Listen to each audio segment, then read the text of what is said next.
Hey guys, welcome back to another video. And so today we're gonna be doing the Ajhsme 1986 6 through 10 problems. Woo! I'm pretty sure it's the Ajhsme. I'll check that out later. Anyways, so, you guys have hopefully seen our 1 through 5, and if you haven't, you should definitely go check those out. Those problems are, yes, easier, but also good to know.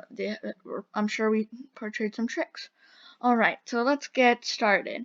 So, let's begin with problem 6. So, I don't like how small that is. Let me make that bigger. Give me a sec.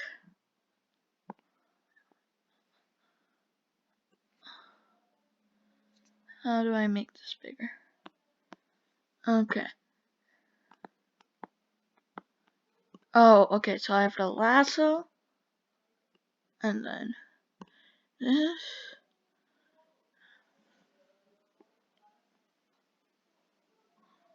Alright, perfect.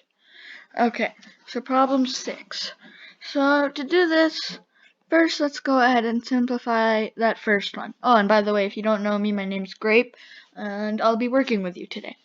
So to do this, let's go ahead and simplify our denominator. Yeah, so that's basically 3/3 minus 2/3, leaving us with 1/3, and that's 2/1/3. Okay, so now that we know that, oops. Okay, let's multiply by 3 on both the top and bottom, giving us 6/1, and bam, 6/1 is equal to 6, and that's exactly how you have to find that answer. It's a simple one, quick and easy. Okay, so let's go ahead and move on to problem 7. Ooh, small again. Okay.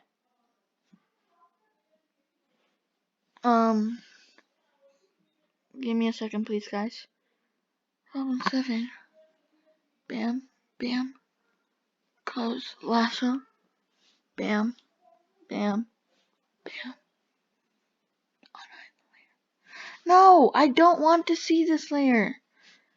Okay, sorry, technical difficulties, as you can see. Okay, anyways, we'll just deal with that. Okay, so how many whole numbers are between the square root of 8 and the square root of 80? So a simple way to do this is basically you find the next biggest square root, then... My god, I'm so done with life. Okay, so you find the next biggest square root of than this one. So the next biggest square root would be 9 actually, which means that the smallest integer, that whole number that goes in between this, is going to be 3. And then for this one you can find the one basically right before it, which in this case is going to be 64. And the square root of that is actually 8. Sorry about that. Oh, come on. Square root. This is 8, okay? So now we can just find all the integers in between these two, which, if you ever need to know what all the integers are, you can just use this, quick thing, which is the largest number, so we'll just name that x, minus y, which is the smallest number, plus 1. That's how you find all the integers, including these two, in which matter 3 and 8, or in this matter would be x and y. So let's quickly do that. So 8 minus 3 plus 1, you get 5 plus 1, and that's equal to 6. Okay, perfect. Let's go ahead and get rid of that one. Okay, on to problem 8. So in the product shown, b is a digit. The value of b is blank. So that's what we're trying to figure out. So to figure this out, let's just look at this integer digit. And whenever you have a missing number, and it's like a 2-digit times a 2-digit, or for any matter, where the first digit is what you have to find out of either one, you just multiply the first digit of the other one. So 2 times b equals 6, right? Because that's how 2 times 2 multiplication works, right? Because 11 times 11 equals 1, 1, x, or for some people 0, 1. So obviously it's just going to be what this one is times this one.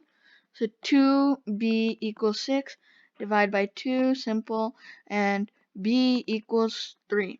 Now, if you have time, you can come back and you can check this one. Otherwise, just go with go with a, which is what is 3, right? And that's that one.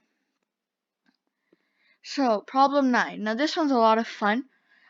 Richard Russick actually from AOPS made an example of how to do this one, but let's look. So, how many ways can you get from m to n? Well, so since we're starting at m, let's figure out how many ways we can get to b. There's only one way, because you have to follow the arrows. So you start at m, you go there. How many ways can you get to a? Now, there's one from m, but there's one from b. So there's 2 ways there. How many ways can we get to D? There's 2 there. How many ways can we get to C? There's actually 4, because you can go 2 ways. There's 2 coming from here, which are going down here, and there's 2 going over there, from there. So that's going to be 4 at C.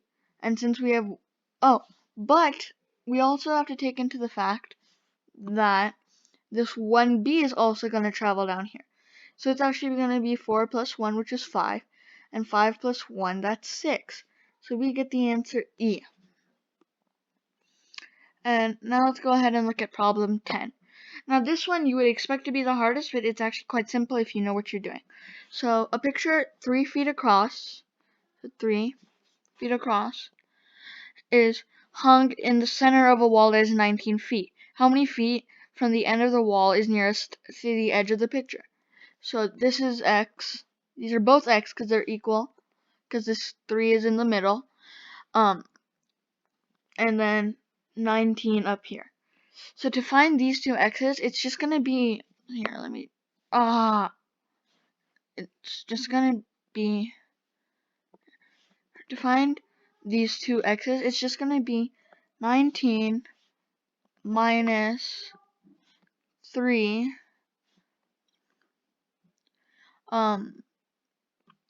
equals 2x. And so that's just gonna give us 16 equals 2x, and that means x equals great number 8, and bam, 10 equals b, and that's exactly what you have to do. So thank you for joining us today actually, for the 6 through 10 AJHSME, I want to say is what it is. Yeah, of the year 1996, and it's really good and helpful. Cool. It's a great practice. Thank you. Don't forget. Oh yeah, before we leave, don't forget to visit the great site we got these questions from. Was AOPS. It's a great site. You can register for free. They have a bunch of math-related practice stuff. You can even sign up for their online classes. And yeah, this video is not sponsored by AOPS. So cool. Thanks. Leave a comment if there are any questions you have, and if there's anything you want us to go over from any competitions, and we'll try and help you there. So that's great, guys. Just a massive thank you.